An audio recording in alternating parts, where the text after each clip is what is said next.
بسم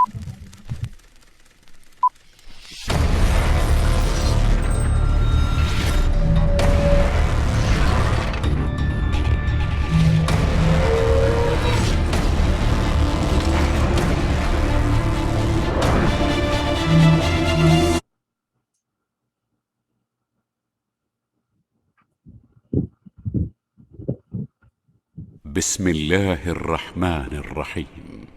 ادع إلى سبيل ربك بالحكمة والموعظة الحسنة وجادلهم بالتي هي أحسن إن ربك هو أعلم بمن ضل عن سبيله وهو أعلم بالمهتدين وإن عاقبتم فعاقبوا بمثل ما عوقبتم به ولئن صبرتم لهو خير للصابرين واصبر وما صبرك إلا بالله ولا تحزن عليهم ولا تك في ضيق مما يمكرون إن الله مع الذين اتقوا والذين هم محسنون.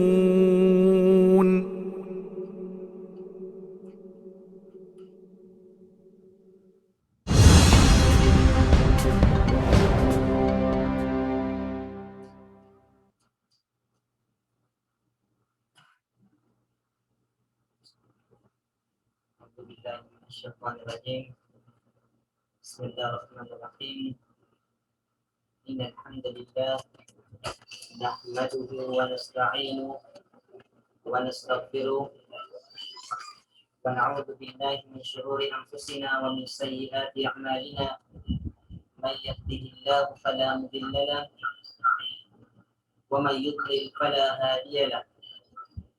أشهد أن لا إله إلا الله وحده لا شريك له وأشهد أن محمدا عبده ورسوله صلى الله عليه وسلم وعلى آله وأصحابه ومن تمسك بسنته إلى يوم الدين. أما بعد. Ang lahat ng pagpupuri at pasasalamat ay itatanggi sa Allah subhanahu wa ta'ala na kung saan sa Kanya tayo humihingi ng tulong, sa Kanya tayo humihingi ng support. Tayo ay nagpapakupkop sa Allah subhanahu wa ta'ala mula sa mga hindi magagandang may dudulot ng ating mga sarili at ng ating mga gawain. Tayo ay sumasaksi na walang ibang dapat sambahin maliban na lamang sa Allah subhanahu wa ta'ala at si Propeta Muhammad sallallahu alaihi wasallam ay kanyang huling sugo at propeta. Naway mapasa kanya ang kapayapaan, ang pagpapala at ng biyaya, maging sa kanyang pamilya, sa kanyang mga kasamahan at hanggang sa huling araw. Mga kapatid sa pananampalatayang Islam, bago natin umpisahan yung ating talakayan, gusto muna namin kayong batiin ng Assalamualaikum warahmatullahi wabarakatuh.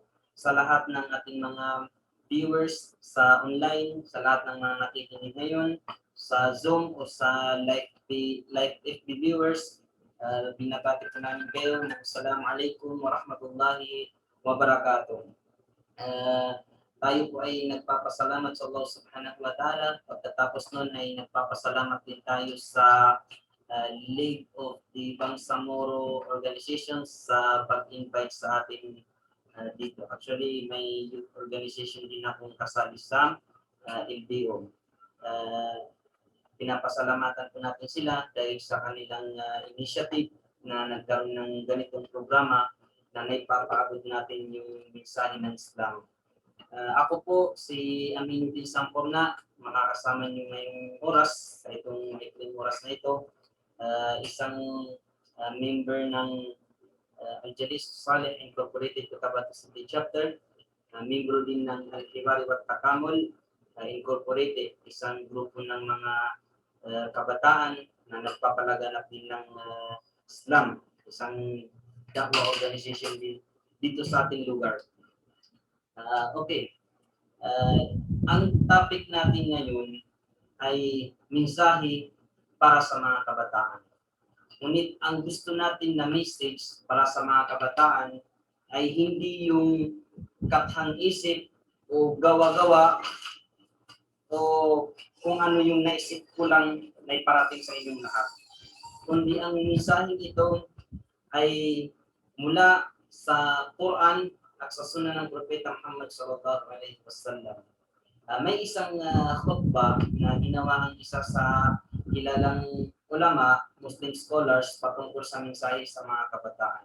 At yun yung gusto natin iparating sa ating lahat, sa mga kapwa kong mga kabataan, at sa lahat ng ating mga viewers ay patungkol sa mensahe ito.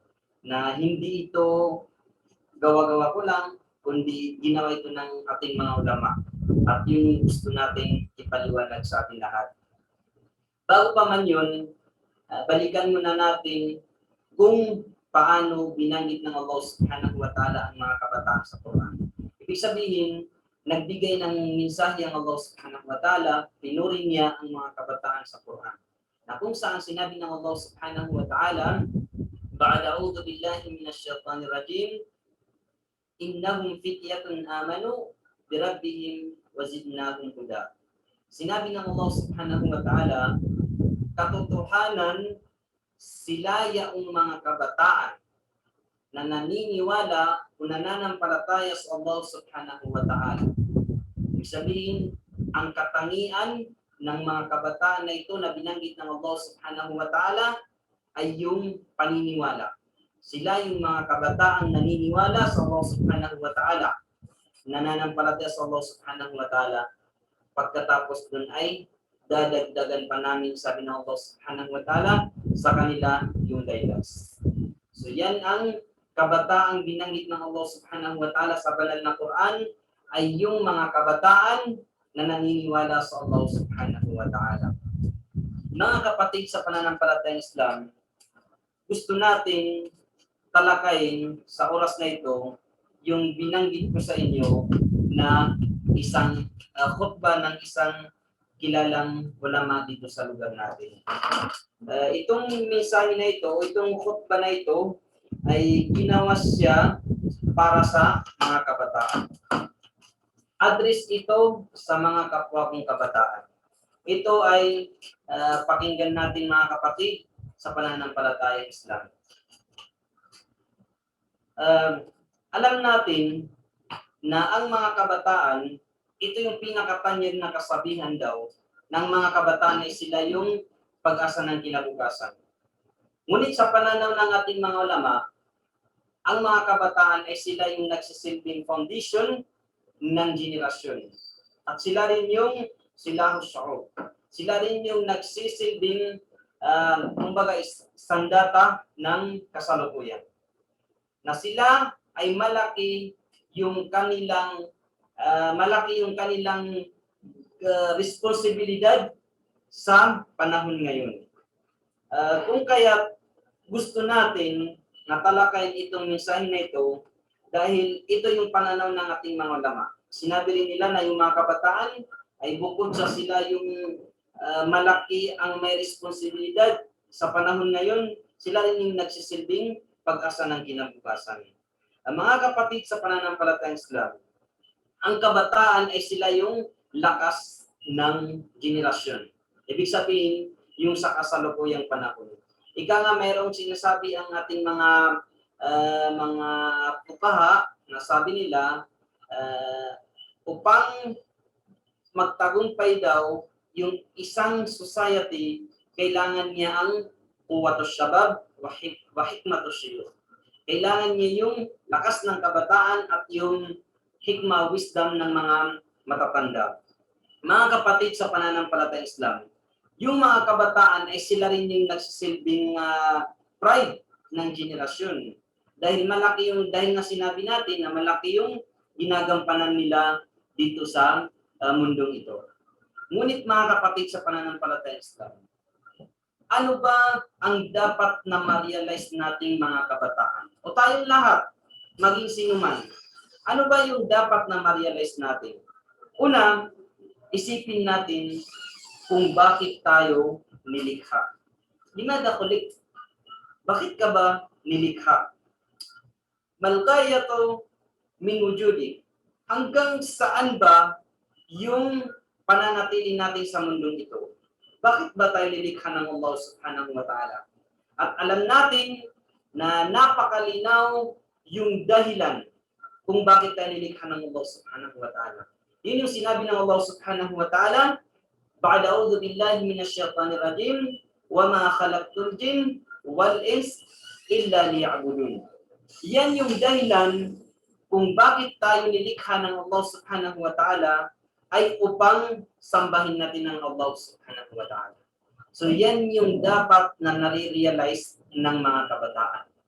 Na kahit anuman yung mga enjoyment, anuman yung mga na-achieve natin sa buhay, anuman yung mga pangyayari, dapat ma-realize natin na kaya tayo nilikha ng Allah subhanahu wa ta'ala ay upang sambahin natin ang Allah subhanahu wa ta'ala.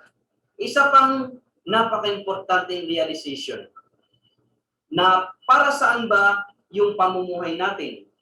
Para saan ba yung mga gawain natin? Yung mga sinasabi natin? Yung lahat, yung pag-uugali natin? Yung mga kasiyahan natin, kalungkutan natin? Para saan ito? At yun yung dapat din ma-realize ng kabataan.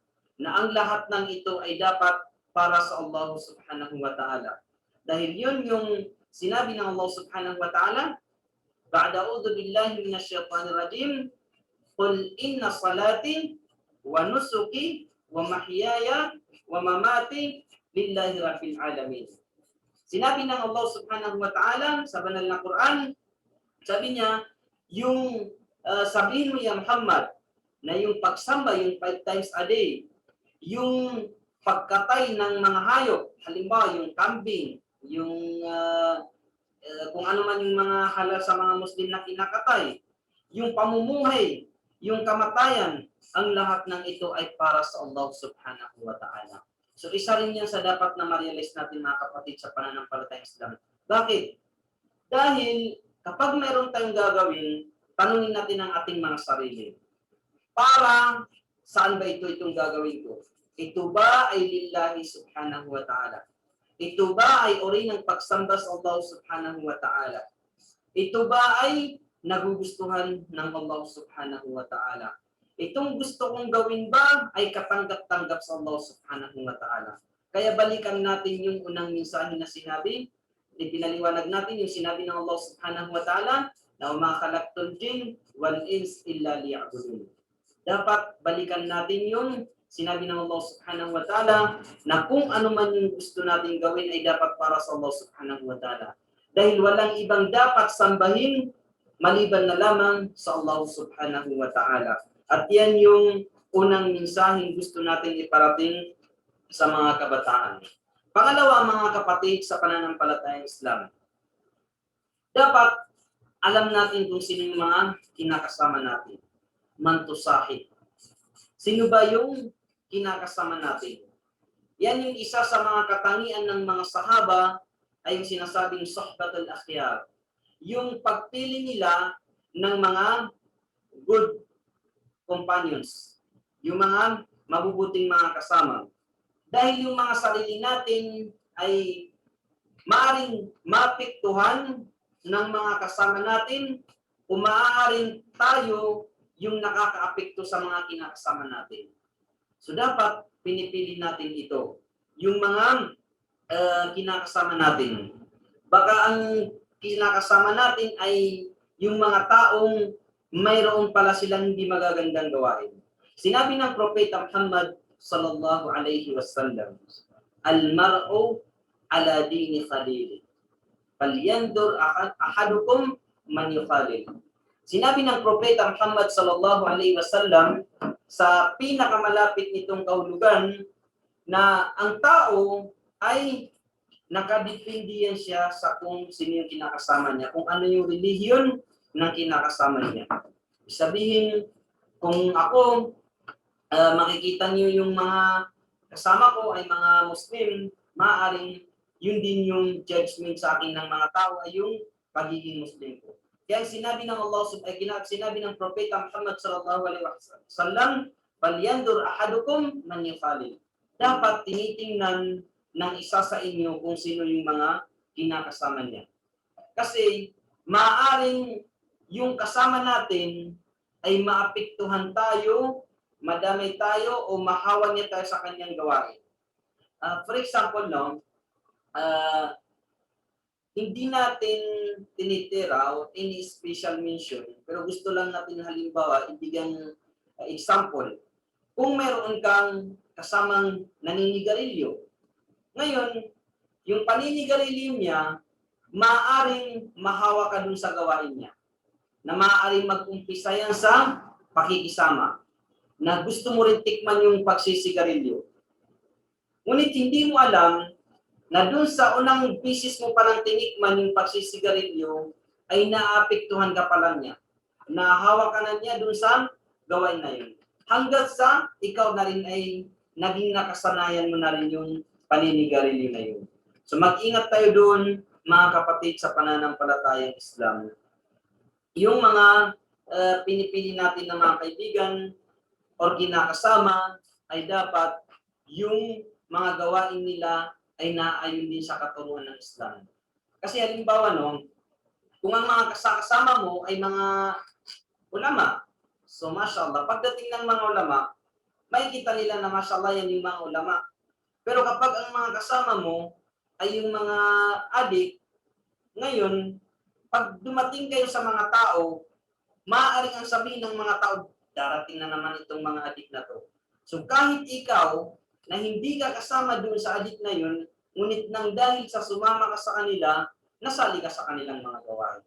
Kaya sinabi ng Propeta Muhammad sallallahu alaihi wasallam na tingnan ng bawat isa sa inyo kung sino yung gusto niyang kasama. Dapat alam din natin kung sino yung mga pinupuntahan natin na mga kaibigan natin. Baka sila pala yung mga taong pabaya sa pagsasala ng 5 times a day. So, gusto natin na ang mga kasama natin ay mas ma-influensyahan nila tayo sa kabutihan. Pangatlong mensahe na gusto natin iparating sa ating mga kapwa kabataan ay yung al-i'tizaz bid-din wa shakhsiyya al-islamiyya. Yung, kumbaga, mayroon tayong pride sa relihiyon natin. Na hindi yung tayo yung pumapasok sa ibang relihiyon o mas ginagaya natin yung ibang relihiyon. Katulad ng pangyayari sa panahon ngayon, with my respect sa mga sisters natin o sa mga iba pang mga kapatid natin sa pananampalatayang Islam, mas nagugustuhan nila yung mga uso na mga pananamit na hindi naayon sa Islam. Ngayon, saan yung i'tizaz? Saan yung pride natin sa Islam? Na ang Islam ay nagbigay ng guidelines. Nagbigay ang Islam ng guidelines sa pananamit. Maging sa mga kalalakihan man o sa kababaihan. Yun ay ang takpan natin yung ating mga aura. Ngayon, kung ikaw, kapatid, na mas ginagaya mo pa yung kaugalian ng mga kuffar, yung pananamit ng mga kuffar, yung mga tradition o yung mga cultures ng mga kuffar, mas ginagaya mo sila, nasaan yung pride mo sa iyong religion. Kung yung pag-uugali mo ay naayon sa ugali ng mga kuffar, na hindi mo pala alam ng Islam ay may mga katangiang ibinigay na nagugustuhan ng Allah subhanahu wa ta'ala. Ngayon, kung wala at ang mas sinusunod mo ay yung pag-uugali ng ibang tao, ng mga kuffar, saan yung i'tizaz, saan yung saan yung pagmamalaki natin, saan yung pride natin sa ating religion. Pati na rin sa pangyayari sa panahon ngayon, may mga nauuso, mga TikTok, Allahul Musta'an.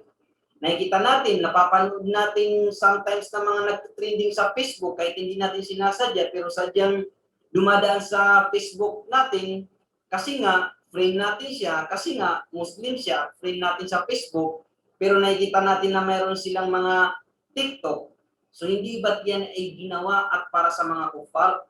Ngayon, kung sinusunod at nakikiuso ka rin sa mga gawain na yan, nasaan yung pride natin sa ating religion?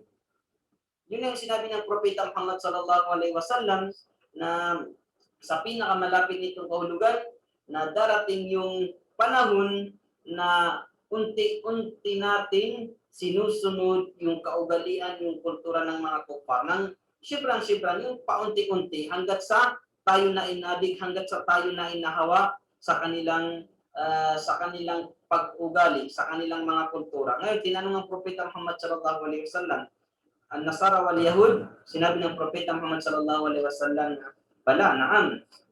Yun yung mga pag-uugali ng mga kufar, mga non-Muslim na hindi naayon sa kaugalian turo ng Islam. So yun yung dapat na isa sa mga nare-realize natin. Bakit ba natin kailangan gayahin yung mga ganyan? Bakit bang ang Islam mayroon naman siyang itinuro sa atin? Mayroon siyang itinurong pag-uugali, husnul khuluq. Mayroon siyang itinurong sa pananamit. Mayroong guidelines sa Islam. Lahat. Bakit pa natin kailangan napasukin yung mga gawain hindi naayon sa Islam? Hindi ba natin na-realize na sinabi ng Allah subhanahu wa ta'ala, wala tahinu, wala tahzanu, wa antumul a'laun in kuntum mu'minin. Sinabi ng Allah subhanahu wa ta'ala na huwag kayong mangamba at huwag kayong matakot. Kasi ang pangamba natin, lalo na sa mga kabataan ngayon, na kapag hindi sila sumunod sa mga uso, kahit hindi na naayon sa Islam, baka inisip nila mapag-iwanan ako ng panahon. So hindi dapat. Dahil kunin natin yung pride sa ating religion. Kasi yung sinabi ng Allah subhanahu wa ta'ala na huwag kayong mangamba, huwag kayong matakot, kayo ay lubos na nakakahigit kung kayo ay naniniwala sa Allah subhanahu wa ta'ala. At alam natin yan na ang paniniwala natin ay yun yung kahigitan natin sa mga ibang tao. Ano ba yung sinabi ng Allah subhanahu wa ta'ala? Kuntum khayra ummatin ukhrijat linnas. Sinabi ng Allah subhanahu wa ta'ala, kayo yung pinakamainam na generation na inilabas sa mga tao. Kuntum khayra ummatin ukhrijat linnas. Ta'muruna bil ma'ruf. Ipinag-utos niyo yung mga kabutihan na mga gawain. Wa tanhawna 'anil munkar.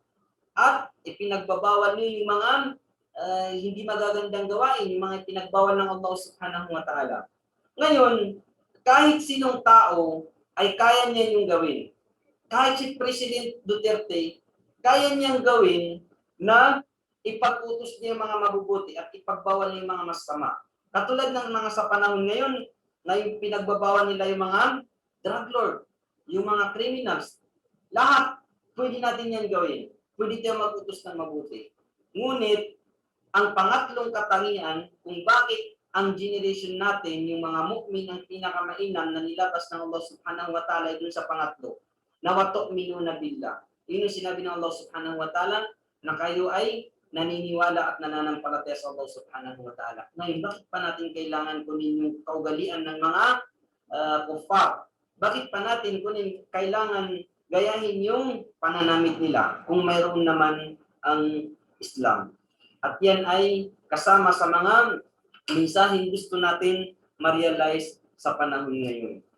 Mga kapatid sa pananampalatayang Islam, pang-apat na dapat ma-realize natin ay yung alam natin na tayo ay nilikha ng Allah subhanahu wa ta'ala upang sambahin natin siya. Ngunit, isa sa mga misunderstanding ng mga tao ay sino ba yung talagang matigas? Yun ba yung lalaking killer na marami siyang napapatay? Yun ba yung mga taong isang salita lang niya ay takot na yung mga tao? Yan ba yung lalaking napapahangan niya yung mga ibang tao dahil sa kanyang galaw? Yun ba yung taong uh, kumbaga talagang matigas. Ngunit dapat ma-realize natin mga kapatid sa pananampalatayang Islam na ang totoong taong matigas ay yung taong nasa kanya yung pagsasabab. Ibig sabihin, kaya niyang pigilan, kaya niyang pagbawalan, o kaya niyang takutin ang kanyang sarili. Alam natin mga kapatid sa pananampalatayang Islam na isa sa mga katangian ng mga taong papasok sa paraiso ay yung mga taong matiisin. Yung mga taong kaya nilang pigilan yung kanilang mga sarili mula sa pagkagalit. Sinabi ng Allah subhanahu wa ta'ala sa banal na Quran, sabi niya, wasari'u ila magfiratin min rabbikum wa jannatin 'arduha as-samawati wal ard u'iddat lil muttaqin. Sa pinakamalapit nitong kahulugan, sinabi ng Allah subhanahu wa ta'ala na kayo ay magpaligsahan sa pagpasok kayo ay magpaligsahan sa paghingi ng kapatawaran sa Allah subhanahu wa ta'ala at sa pagpasok ng kanyang paraiso. Tanong, yung paraiso ng Allah subhanahu wa ta'ala, yung playground pa lang niya ay katumbas ng kalangitan at kalupaan. Para kanino itong paraiso ng Allah subhanahu wa ta'ala? Sinabi ng Allah subhanahu wa ta'ala, u'iddat lil muttaqin. At inihanda ng Allah subhanahu wa ta'ala ang paraiso na ito para sa mga taong may pagkatakot sa Allah subhanahu wa ta'ala. Dinugtungan pa ng Allah subhanahu wa ta'ala yung verse na ito, pero ang gusto lang natin kunin dito ay yung sinabi natin na yung tao, yung lalaki, na kaya niyang pigilan yung kanyang sarili mula sa pagkagalit. Ibig sabihin matiisin. Wal qadiminal ghaid. Yung taong kapag siya ay nagalit ay kaya niyang pigilan ng kanyang sarili. Mga kapatid sa pananampalatayang Islam, ang Propeta Muhammad sallallahu alaihi wasallam, alam natin kung gaano siya kasabar na tao, kung gaano siya katiisin na tao. Na nung siya ay nagdadakwa, ang kumukontra sa kanya mga relatives niya. Kapag pumupunta siya sa palengke at sinasabi niyang kayo ay magsahada, sumusunod sa kanya yung mga ibang lalaki, yung mga relatives niya, sinasabi na huwag kayong maniwala kay Muhammad. Kapag siya ay nagdadakwa, tinatapunan ng mga marurumi, mga matitinik, at kung ano naman yung pwedeng makasakit sa kanyang paa, ngunit siya ay nagtiis. Sinabi ng Allah subhanahu wa ta'ala, ba'da'udhu billahi minasyaitanir rajim, innama yuwaffas sabiruna ajrahum bighairi hisabin. Katotohanan na yung pagtitiis, yung mga taong matiisin ay makakamit nila yung gantimpala ng kanilang mga gawain, nang yung gantimpala na yun, yung reward na yun ay hindi kayang itotal o kwentahin ng mga tao. Ibig sabihin, tanging ang Allah subhanahu wa ta'ala lamang ang nakakaalam kung gaano karami yung gantimpala ng mga taong matiisin, mga kapatid sa pananampalatayang Islam. Bilang panghuli, kung gusto natin ng totoong katahimikan, kung gustong kapayapaan at kasiyahan, ang tanging solusyon lamang diyan ay kunin natin ang Quran at Sunnah ng Propeta Muhammad sallallahu alaihi wasallam. Ang ibig sabihin natin ay isagawa natin yung mga pinag-utos ng Allah subhanahu wa ta'ala at sa mga sunnah ng Propeta Muhammad sallallahu alaihi wasallam. Na yung mga gawain natin ay naayon sa katuruan ng Allah subhanahu wa ta'ala at naayon sa gawain ng Propeta Muhammad sallallahu alaihi wasallam. Alam natin ang Propeta Muhammad sallallahu alaihi wasallam, bago siya mamatay, nagkaroon na siya ng tinatawag na Hajjatul Wada. Yung siya ay nag-hajj ng panghuli na farewell. At nagkaroon siya ng farewell message. At sinabi niya doon sa kanyang khutbah, doon sa kanyang ceremony, message, na sinabi niya, iiwanan ko sa inyo yung dalawang bagay na kapag ito ay pinanghawakan nyo, ay hindi kayo mawawala sa landas. Ano to? Kitabullah wa sunnati. Sinabi ng Propeta Muhammad sallallahu alaihi wasallam. Yung Quran at yung Sunnah ng Propeta Muhammad sallallahu alaihi wasallam. Ibig sabihin, mga kapatid sa pananampalatayang Islam, kung gusto natin ng totoong kasiyahan, kunin natin kung ano yung mga pinag-utos ng Allah subhanahu wa ta'ala. Wallahi, kapag ikaw isang Muslim, na isagawa mo yung isang ipinag-utos ng Allah subhanahu wa ta'ala, at alam mo na yun ay tatanggapin ng Allah subhanahu wa ta'ala, dahil yun yung ginagawa mo ay ibadah yun, lubos nating nararamdaman yung kasiyahan natin. Sometimes nga, ma-appreciate lang ng mga tao yung gawain natin, tuwang-tuwa na tayo. Paano pa kaya kung ang nakaka-appreciate sa mga gawain natin ay yung lumikha mismo sa atin? Yun ay ang Allah subhanahu wa ta'ala. Kung kaya't mga kapatid sa pananampalatayang Islam, huwag natin kalilimutan yung yung mga mensahe na ito. Simple lamang, kapag mayroon tayong gagawin, tanungin natin ang ating mga sarili. Ito ba ay naayon sa katuruan ng Allah subhanahu wa ta'ala? Ito ba ay naayon sa gawain ng Propeta Muhammad sallallahu alaihi wasallam? Ito ba ay para sa Allah subhanahu wa ta'ala? Kung ang lahat ng mga tanongin ito, ang sagot doon ay oo, katuruan ng Allah subhanahu wa ta'ala. Oo, naayon sa gawain ng Propeta Muhammad sallallahu alaihi wasallam. Oo, para sa Allah subhanahu wa ta'ala. Khalas, gawin natin dahil yun ay ibadah. Pero kung hindi, ang gawin natin ay hindi na ayon sa katuruan ng Allah subhanahu wa ta'ala, ang gawain natin, pagsamba nga, pero hindi naman na ayon doon sa kautusan o gawain ng Propeta Muhammad sallallahu alaihi wasallam, wag na natin ituloy. Dahil yun ay walang benepisyo sa atin, baka nga makasalanan pa ang maging resulta ng ating gawain. Kung kaya't mga kapatid sa pananampalatayang Islam, wag natin kalilimutan yung mga mensaheng ito na naiparating sa atin ng ating mga ulama. Of course, kinuha nila sa kautusan o mga mensahe mula sa Quran at saka sa Sunnah ng Propeta Muhammad sallallahu alaihi wasallam. So, sapat na siguro yung time natin na binigay sa atin sa naging talakayan natin. Gusto natin batiin yung mga taong nanonood sa atin at maraming salamat at sinamahan niyo kami dito sa maikling oras na ito. Nandito po si Ma'am Siti, Osman Murad, si Evan Sabil, si Prof. si Sir Hashim Mantikayan, ang mentor namin, ang mentor ng mga kabataan sa mga organisasyon namin. Nandito rin po si Ma'am Sadira tayo ito. Sa via Zoom naman, nandito po si Khairuddin Arab, of course, si Kakashi Mantikayan, hindi si Siti Zubaida Murad po. Kung gusto po niyong mag-share, baka mayroon kayong gustong i-share sa Zoom, pwede po siguro yung admin natin ay ina-allowed po nila yun. So maraming salamat po sa pakikisama niyo sa amin dito.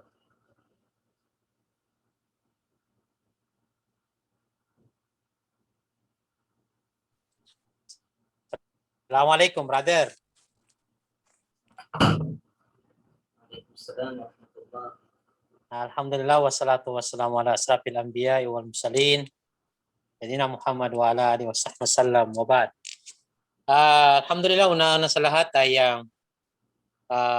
bilang pasasalamat sa ating kapatid na Ustadz, Ustadz Aminuddin Sampurna, the vibrant youth of the Bangsamoro, mashallah, starting from his college level ay masyado ng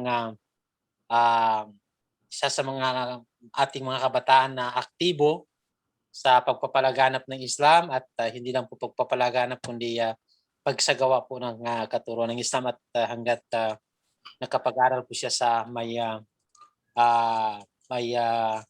I think sa Darul Ma'arif, no, sa Baguio, at ngayon ay nakabalik at nandito muli siya sa atin bilang isa sa ating mga aktibong mga kabataan.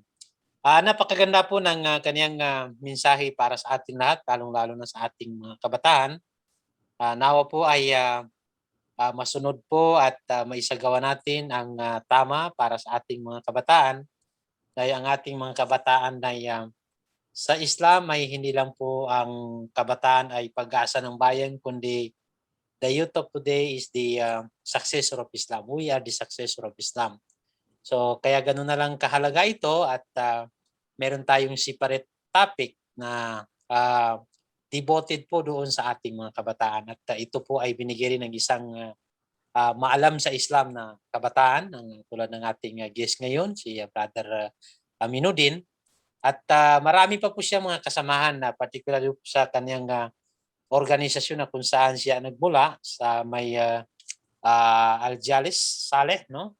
Yung AAI na tinatawag natin, na isa po sa mga aktibong organisasyon na kasapi rin po ng League of Bangsamoro Organization. So, yun po sa ating mga kabataan, maging ang kabataang mga kababaihan at kalalakihang Bangsamoro, sana po ay wag natin pong hantayin na tayo po ay tatanda saka po natin isagawa yung mga dapat nating gawin bilang isang Muslim. So ngayon pa po ay sanayin na po natin ang sarili natin na maisasagawa po yung mga kautusan ng Allah Subhanahu wa Ta'ala. Yun naman po ay kung isasagawa natin yun ay para naman din po yun sa ating kapakanan, no? At kung ito naman ay hindi natin isasagawa ay walang malulugi dito kundi ang sarili natin. Ang Allah Subhanahu wa Ta'ala ay hindi mababawasan ang kanyang pagiging Diyos kung tayo po ay hindi susunod doon sa mga kautusan. Ngunit tayo po ay magiging at magmumukhang kawawa po kung tayo po ay hindi susunod doon sa mga alituntunin ng ating religion. Lalong-lalo na po doon sa pinagsasabi ng ating kapatid kanina na ito po ay dedicated po sa ating kabataang Bangsamoro. So inuulit ko po, ako po ay masaya para sa mga kabataan dahil ang kabataan ngayon ay ibang-iba kaysa sa kabataan noon. Nung panahon namin na mga kabataan ay halos nagre-rely lang po kami doon sa ating mga alim na mga maalam sa Islam. Ngayon po ay mismo mga kabataan, napakaraming alim tayo, mashallah. This is the sign of progress po ng ating bagong Bangsamoro sa ngayon, no? Ang kabataang Bangsamoro. So sana po ay tuloy-tuloy na to at marami pa po tayo mapoproduce ng mga kabataan na maalam sa Islam at hindi lang maalam kundi bihasa po sa pagsasagawa po ng katuruan ng Islam sa abot ng nakakaya. Again, back to studio. Syukran Brother Aminuddin. Syukran sa ating mga staff dyan sa studio. At lalong-lalo na po doon sa ating mga masugid na nanonood sa Ungangan no LBO. Ating kapatid na si Sister Siti Subayda Murod, si Brother Khairuddin Arab, at sa iba pa nating mga